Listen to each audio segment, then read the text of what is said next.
요양사업으로 억대 수익, 노후 대비 완벽한 사업 아이템. 인터넷에서 이런 광고들 많이 보셨죠? 그런데 정작 어떤 걸 시작해야 할지 모르겠다. 방문요양, 주간보, 요양원. 그리고 저걸 믿을 수 있을까? 뭐가 더 나은지, 내 돈으로 정말 할 수 있을까? 솔직히 헷갈리시죠? 오늘 딱 정리해드립니다. 오늘은 49인 정원 기준으로 세 가지 유형을 방문요양, 주간보, 요양원 기준을 투자 대비 수익만 놓고 간단하게 아주 쉽게 비교를 해드리도록 하겠습니다.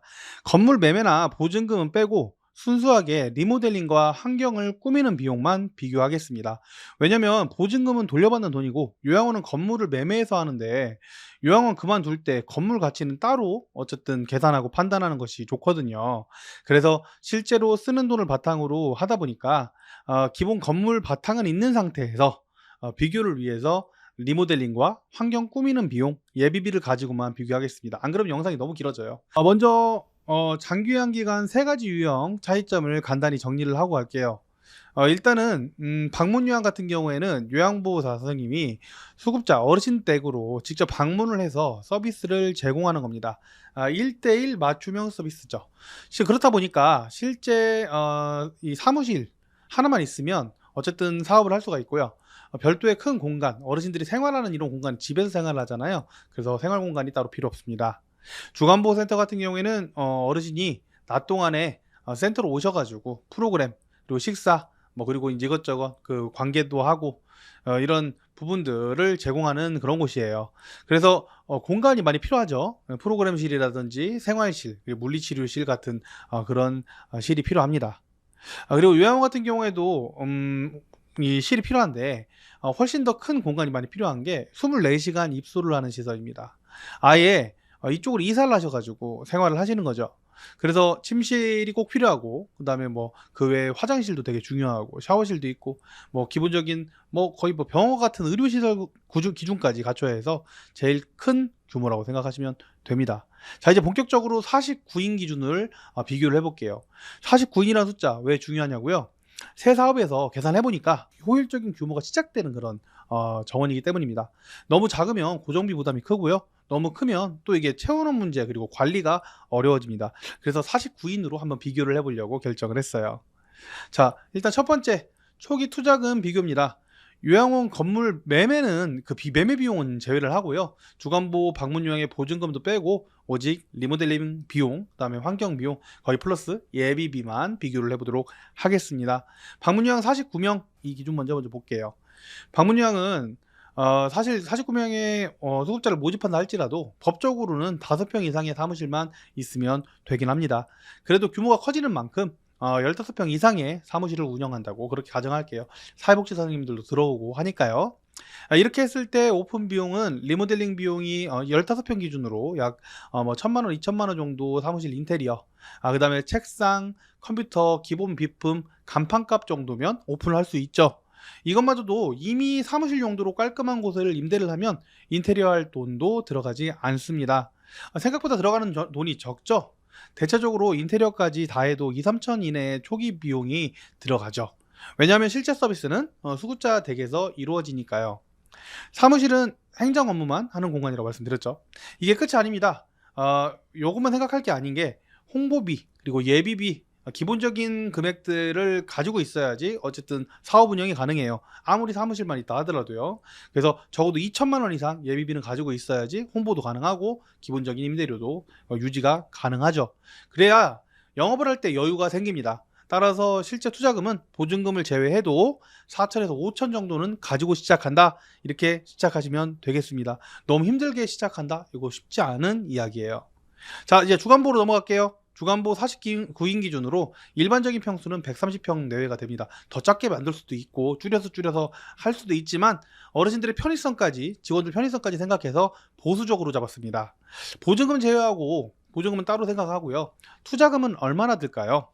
엘리베이터나 기본 소방이 다 되어 있다고 가정했을 때 단순 리모델링 비용만 한 2억에서 2억 7천 정도 들어갑니다. 평소가 한 130평 정도 든다고 말씀을 드렸죠. 왜 이렇게 리모델링 비용이 이렇게 차이가 많이 나냐고요? 기존 설비에 따라서 인테리어 비용이 달라질 수도 있고, 뭐 철거를 해야 될 수도 있고, 뭐 냉난방, 장애인 시설들까지 포함을 하다 보니까 너무 작은 예산을 잡을 수도 없고, 그리고 그 폭이 어떻게 하느냐에 따라서 달라지기 때문입니다.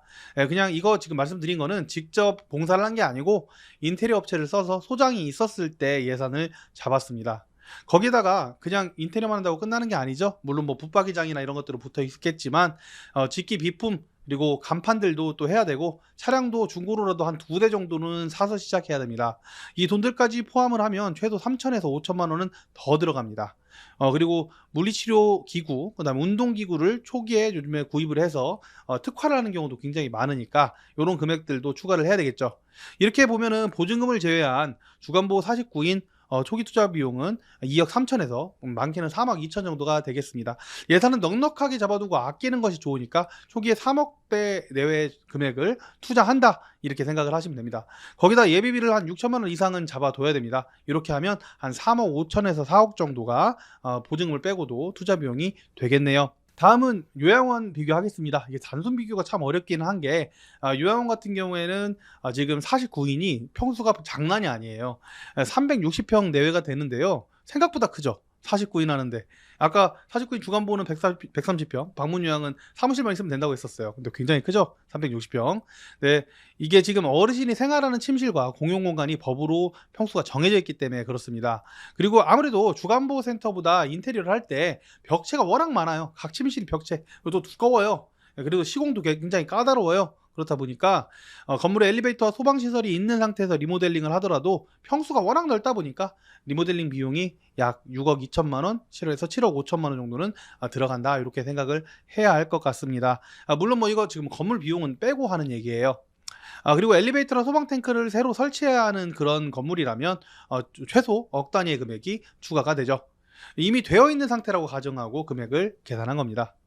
그리고 침실, 공용 화장실, 뭐 일반 화장실, 목욕실, 세탁실, 음료실, 간호사실, 뭐 직원 휴게실, 그리고 24시간 운영을 위한 모든 설비가 다 들어가야 됩니다. 전기, 수도, 가스, 소방, 승강기, 뭐 비상구. 건물이 거의 뭐 병원 수준이다 이렇게 이해를 하시면 될 것 같아요. 그렇다 보니까 요양원은 직기 구입비도 직접 24시간 어르신이 들어가서 이사를 해서 사시는 곳이다 보니까 많이 들어가는데요. 침대부터 각종 보조도구 장들까지 여러분들 계산하기 편하게끔 어르신 한 분당 한 200만 원씩 그냥 잡으면 49명이니까 곱하기 하면 9,800만 원이네요. 여기다 예비비인데 예비비도 한 6천 정도 잡겠습니다. 예. 그러면 엘리베이터나 뭐 소방 이런 일반 설비가 가지고 있는 건물을 가지고 리모델링을 했다고 가정해도 리모델링 그리고 짓기 예비비까지 한 8, 9억 정도의 투자 비용이 들어간다고 생각하면 되겠네요. 다시 말씀드리지만 평수가 커요. 360평 정도가 됩니다. 그리고 건물 가치는 뺀 금액입니다. 단순 비교긴 한데요. 이렇게 재밌게 또 보려면 수익 구조도 굉장히 중요한 부분이겠죠. 투자한 돈에 비해서 얼마나 벌 수 있느냐 이게 핵심이죠. 간단하게 설명드리려고 노력을 좀 해볼게요. 그래서 최대한 결론만 얘기하도록 하겠습니다. 방문 요양 49인을 모셨다 그러면 어르신 한 분당 순수익 뭐 월 7만 원, 10만 원. 어르신 한 분당 하니까 좀 이상하긴 한데요. 어쨌든 계산을 위해서 한 거라고 이해를 해주세요. 그래서 49명을 모셨다 하면은 한 7만 원 곱하기 한 50명 하면은 340만 원 정도 되죠. 거리고 거기서 이제 10만 원 하면 한 490만 원. 오, 생각보다 적네. 맞습니다. 방문량은 매출은 높은데 순수익 단가가 낮아요. 근데 초기 투자 비용이 적죠. 사무실만 있으면 된다는 거 기억하세요. 4, 5천 정도 투자해서 월 343만 원씩 벌면 개월로 따졌을 때 한 20개월 이내에 투자금 회수가 되긴 하죠. 물론 49명까지 올라오는데 2년 이상 걸리는 경우가 대부분입니다. 그래서 대표님의 월급까지 포함한 금액이라서 신중하게 방문형 사업을 결정하셔야 됩니다. 실제로 상담 시에 저희가 가장 많이 말리는 사업, 하지 말라고 말리는 사업이 방문 요양입니다. 어쨌든 올라왔을 때 49명 됐을 때 비교니까요. 그런데 이제 여기서 중요한 건 사실 방문 요양은 확장성이 있기는 합니다. 방문 요양 사무실 하나로 사업을 낼 수 있는데 거기에 방문 목역을 추구한다든지 추후에 여기서 그 모신 어르신들을 바탕으로 주간부를 확장한다든지 이런 확장성 때문에 시작하는 경우가 많으세요. 물론 예산 때문에라도 나 지금 주간부 요양할 정도의 예산 없어. 그래서 강제되는 경우도 많죠. 근데 요렇게 시작해서 성공하시는 분들도 시장에 굉장히 많다는 거 일단 알고 계시면 좋을 것 같고요. 주간보호센터 49인 기준 순수익 한번 계산해 볼게요. 이것도 쉽게 계산하기 위해서 소득자 1인당 이 정도 규모에서는 15에서 한 20만 원 정도 계산하면 얼추 맞습니다.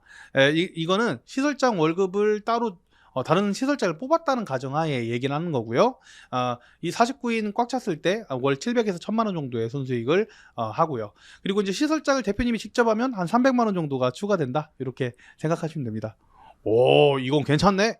예. 주간보호센터는 수익성이 상당히 장기요양 사업에서는 꽤나 좋습니다. 그런데 이제 단점이 있습니다. 어르신의 출석률에 따라서 수익이 출렁거린다는 것인데요. 코로나 시기에 가장 피해를 많이 입은 장기요양 사업도 주간보호였습니다. 어르신이 센터에 나올 의지가 있고 즐거우셔야지 계속 꾸준하게 그리고 안정적으로 사업을 영위할 수 있어서 이 부분을 연구를 하시고 사업을 하셔야지만 성공할 수 있는 사업이 주간보호죠. 다음 바로 요양원 넘어가겠습니다. 요양원 49인 기준으로 이게 수익 구조가 좋은 구조이기 때문에 이 정도 얘기하는 거예요. 이거 구조 잘못 짜면은 여러분들 이 순수익 막 21인 이런 잘 안 나옵니다. 요양원 49인 기준으로 소급자 1인당 순수익이 한 35만 원에서 40만 원 정도 이렇게 잡으면요. 보통 49인 만실시 가정에서 1,700에서 2,000 정도 순수익을 잡습니다. 이거 진짜 많다. 아까 주간보보다 많은 것 같은데? 예, 맞습니다. 요양원 지금 눈으로만 봤을 때 49인 중에서 수익이 가장 높죠. 근데 이게 함정이 있어요. 요양원은 24시간 운영이라 인건비가 훨씬 더 많이 들어간 상황이라는 거. 그걸 빼고 이제 남은 수입이라는 거. 간호사, 요양보호사, 뭐 사회복지사, 영양사, 조리사 엄청 종류도 많은데 그 직원 중에서 요양보 선생님들 같은 경우에는 3교대로 직원을 또 뽑아야 되거든요. 3교대뿐만 아니라 주주야비 같은 이런 교대 근무를 또 해야 돼서 실질적인 표면적인 수익보다 스트레스가 훨씬 더 큽니다. 예. 그리고 이제 처음에 짧게 말씀드렸지만 요양원은 똑같은 49명이어도 360평이 넘는 공간을 자가로 매매로 내 건물을 가지고 있어야 합니다. 임대는 안 되죠. 따라서 그만큼 투자 금액이 커지게 되고 사실 아무나 할 수 없는 사업이죠. 대신에 한번 요양원에 오시면 어르신이 주간보에 비해서 안정적으로 계속 계시기 때문에 매출이 안정적인 매출이 가능하고 만약에 이제 좋은 입지의 요양원을 만드신다 그러면 이제 수요가 충분하기 때문에 수요가 앞으로 계속 충분할 것 같아요.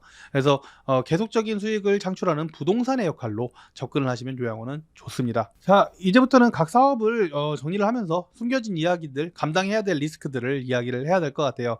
일단 방문 요양의 현실 먼저 말씀을 드릴게요. 앞에서 잠깐 나왔을 수 있는데 장점은 초기 투자금이 좀 적어요. 네, 그리고 이제 확장이 쉽습니다. 근데 단점은 요양보호 선생님들 그 1대1로 매칭을 해드려야 되잖아요. 어르신 한 분당 1대1 물론 뭐 요양보호 선생님이 2건 3건 하는 경우도 있으니까 그렇지만 요양보호 선생님 구하기가 정말 어렵습니다. 특히 이제 시골이나 중소도시 같은 경우에는 요양보호 선생님들 구인난이 점점 심각해지고 있죠. 그리고 이제 수급자 한 분 한 분 관리하는 게 생각보다 손이 많이 갑니다. 어르신 우리 부모님 입원하셨어요. 다른 선생님으로 좀 바꿔주세요. 우리랑 안 맞는 것 같아요. 아무래도 1대1로 수급자 댁에서 서비스를 하다 보니까 요청사항이 점점 늘어나는 경우도 많고 요양보호 선생님들도 고충을 호소하는 경우가 많아서 우리 대표님이 영업하랴 행정하랴 고충 처리하랴 혼자 할 일이 정말 산더미입니다. 또 요즘에 대부분의 지역이 방문요양 사업으로 따졌을 때 포화 상태라서 방문요양으로 성공하는 것 자체가 정말 쉽지가 않습니다. 그래서 영어방 하셨던 분들이 영업을 하시거나 온라인 마케팅으로 성공하시거나 하는 것이 되게 중요해요. 그래서 그냥 무조건 싸니까 적은 비용 투자하니까 한다 이거 아니라는 겁니다. 다음은 주간보호센터 현실입니다. 장점은 임대가 가능합니다. 단점 또한 임대가 가능하다 보니 경쟁자가 점점 늘어나고 있고 많아지고 있고 그에 따라서 특정 지역에서는 쏠림, 주간보호가 한 번에 많이 만들어지는 쏠림 현상이 일어나서 수급자 모집이 쉽지 않아지고 있습니다. 특히 신규 센터는 처음 1년이 정말 고비입니다. 어르신이 거기 괜찮아? 뭐 보호자 입장에서 우리 부모님 저기 보내도 되나? 이렇게 의심을 하시거든요. 검증된 기관으로 가고 싶어 하시는 것이죠. 그리고 평가 등급에 따라서 수급자 모집이 천차만별입니다. 이 얘기는 뭐예요? 온라인으로 검색을 하고 여기도 따져보고 여기도 따져보고 저기도 따져봐서 최우수 등급을 선호하는 경우도 있고, 그리고 요즘은 또 환경이 좋은 곳들도 많아서 그런 비교들도 철저히 하고서 계약을 하는 편입니다. 그래서 여러분들이 경쟁력을 갖추어야지만 성공할 수 있는 것이 주간보험입니다. 이게 스트레스죠. 물론 송영도 스트레스입니다. 당연한 얘기지만요. 자, 요양원의 현실 넘어가겠습니다. 장점은 수익이 가장 안정적이에요. 제대로 된 입지에다가 요양원을 하기만 한다면 안정적으로 꾸준한 수익을 낼 수도 있고, 심지어 대기가 있을 수도 있죠. 어떻게 운영에 따라서. 또한 자가 건물이 있어야지 오픈할 수 있다고 그랬죠. 그래서 진입 장벽이 높습니다. 단점은 뭐예요? 인력이 관리가 정말 어렵습니다. 연세가 많으신 분들이 일을 하시잖아요. 그리고 24시간 계속 돌아가야 되는 그런 일이다 보니까 야간에 대한 근무, 뭐 여러 가지 이런 근무표를 짜는 뭐 행정적인 여력, 이런 것들, 이런 거.